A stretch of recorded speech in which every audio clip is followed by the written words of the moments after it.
Senator Wyden. Thank you very much, Mr. Chairman. I've made it clear I think that Secretary Kennedy is dead set on making it harder for children to get vaccines and that kids are going to die because of it. And Mr. Chairman, I'd like to put in the record today an op-ed written by Susan Monarez, who was fired by Mr. Kennedy. Without objection. So what we know, and Dr. Monarez, was approved by Republicans. She wrote an op-ed today in the Wall Street Journal, which I've just put in the record, and I quote her.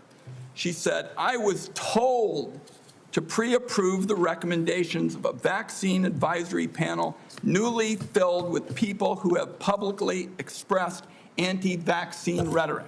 So this is not some liberal philosopher or something. This is the CDC director who tells the Wall Street Journal, which is not exactly interested in progressive, theories and the like, that she was told to pre-approve the recommendations of a vaccine advisory panel filled with people who've publicly expressed anti-vaccine rhetoric. So my first question, Mr. Secretary, is did you, in fact, do what Director Monarez said you did, which is tell her to just go along with vaccine recommendations, even if she didn't think such recommendations aligned with scientific evidence? No, I did not.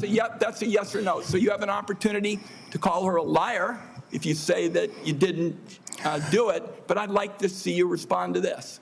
No, I did not say that to her. And I never had a private meeting with her. So there are witnesses to every meeting that we have, and all of those witnesses will say, I never said that. So she's lying today to the American people in the Wall Street Journal? Yes, sir. Okay. Let's talk now about what's coming up, because I've made it clear what I've thought about the 203 days with my colleague, Senator Also Brooks.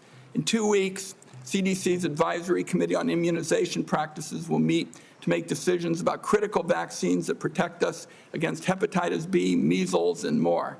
The committee's got a profound impact on vaccine access, but these aren't ordinary meetings. You've stacked the deck to ensure the panel bends to your views. In June, you fired all 17 committee members who are respected scientists and doctors. You replaced them with non-experts, vaccine skeptics, and conspiracy theorists. As a result, this critical advisory panel has lost scientific credibility. After years, colleagues, we spend so much time not looking at this as Democrats and Republicans, but as good science and scientific credibility. And now the American Academy of Pediatrics has warned that the committee is being politicized at the expense of children's health. American Academy of Pediatrics, you think they're lying too? I think the American Academy of Pediatrics is gravely conflicted. They get, their biggest contributors are the 4 largest vaccine makers. They run a journal, Pediatrics, which they make a lot of money on, that is completely dependent on pharmaceutical companies. So I wouldn't put a big stake in what they say that benefits pharmaceutical interests. Senator, I didn't politicize ACIP. I depoliticized it. The Congress has been investigating ACIP. All over the country, Mr. Secretary, scientists and doctors are saying otherwise. They're all wrong, too. They're all lying, according to you. The scientists and doctors are supporting me all over the country.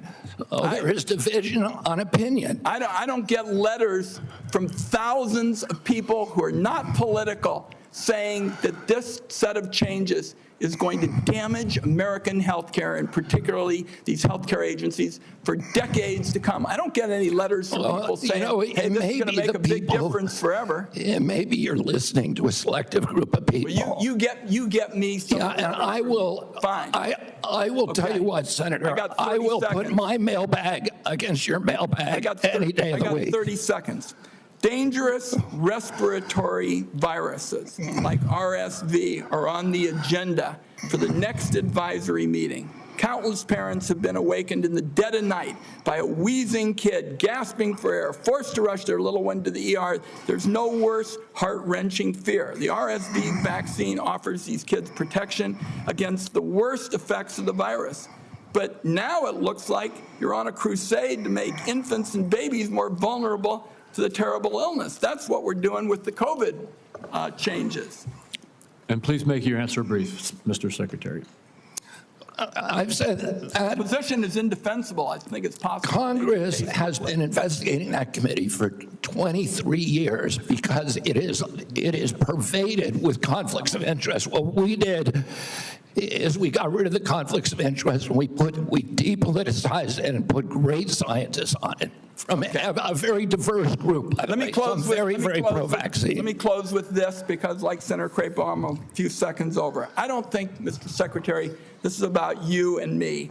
This is about kids being pushed in harm's way by reckless and repeated decisions to get scientists and doctors out of the way and allow conspiracy theories to dictate this country's health policy. I don't see any evidence that you have any regrets about anything you've done or plans to change it. And my last comment is, I hope that you will tell the American people how many preventable child deaths are an acceptable sacrifice for enacting an agenda that I think is fundamentally cruel and defies common sense. Thank you, Mr. Chairman. Do I get a reply? Or, Senator, you've sat in that chair for how long? 20, 25 years, while the chronic disease in our children went up to 76%. And you said nothing. You never asked the question why it's happening. Why is this happening?